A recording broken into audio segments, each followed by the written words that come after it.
তাদের সেবার মাধ্যমে আইন শৃঙ্খলা পরিস্থিতি স্বাভাবিক রাখতে পেরেছি, তাদেরকে ধন্যবাদ জানাই, কৃতজ্ঞতা জানাই। ধামরাই প্রশাসনকে, নির্বাহী কমিটির যারা বিভাগের আছেন তাদেরকে ধন্যবাদ জানাই, কৃতজ্ঞতা জানাই। ধামরাই সাংবাদিক যারা আছেন তাদের প্রত্যেককে আমি ধন্যবাদ জানাই। আমি ধন্যবাদ জানাই আমার সাথে আমার এক ভাই, বাংলাদেশের জাতীয় পুরস্কারপ্রাপ্ত শওকত আলী ইমন ভাইকে আমি আমার ধামরাইবাসীর পক্ষ থেকে ধন্যবাদ জানাই, কৃতজ্ঞতা জানাই। আমি ধন্যবাদ জানাই, কৃতজ্ঞতা জানাই রাজীবকে। রাজীব এক সময় আমাদের ছাত্রদল করত, এর জন্য আমি তাকে ধন্যবাদ জানাই, কৃতজ্ঞতা জানাই। আপনাকে ধন্যবাদ জানাই, সেতুকে ধন্যবাদ জানাই। এবং যারা কলা কৌশলী আছে, এটার পিছনে যাদের সবচেয়ে বড় অবদান, তাদের প্রত্যেকে ধন্যবাদ জানাই। আমি এই আজকের অনুষ্ঠানের সবচেয়ে বড় অনুপ্রেরণা যিনি দিয়েছেন, তিনি হচ্ছেন আমাদের আগামী দিনের বাংলাদেশের, যিনি বাংলাদেশের জাতীয়তাবাদের নেতা, যার নেতৃত্বে আমরা দীর্ঘ 17.5 বছর অতীত স্বৈরাচারের বিরুদ্ধে আন্দোলন সংগ্রাম করেছি। সেই প্রিয় নেতা, বিএনপির সম্মানিত ভারপ্রাপ্ত চেয়ারম্যান, বাংলাদেশের জাতীয়তাবাদের নেতা জনাব তারেক রহমানের অনুপ্রেরণায় আমরা আজকে এই অনুষ্ঠানটি করেছি।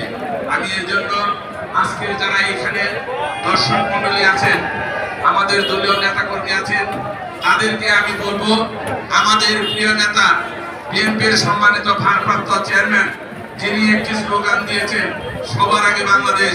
আমরা কি সবাই সবার আগে বাংলাদেশ চাই না? চাই আমরা অতীতের আর ফেরত যেতে চাই না। আমরা বাংলাদেশের নিজস্ব যে সংস্কৃতি আছে সেটাকে আমরা ধারণ করব, লালন করব। আজকে এখানে আমাদের 12টার সময় আমাদের লাঠি খেলার মাধ্যমে, ভলিবল খেলার মাধ্যমে অতীতের যে মনে করেন হারানো যে খেলা, সেগুলোকে আমরা আবার পুনরায় মানুষের সামনে উপস্থাপন করার চেষ্টা করেছি। আমরা আমাদের নিজস্ব সংস্কৃতিকে আমরা ধারণ করব, লালন করব, যেটা আমাদের প্রিয় নেতা শহীদ রাষ্ট্রপতি জিয়া রহমান সবসময় ধারণ করতেন। আমাদের মা, আমাদের নেত্রী, গণতন্ত্রের নেত্রী, একমাত্র নেত্রী, দেশনেত্রী বেগম খালেদা জিয়া কখনো কোনোদিন ষড়যন্ত্রের কাছে মাথা মারে নাই।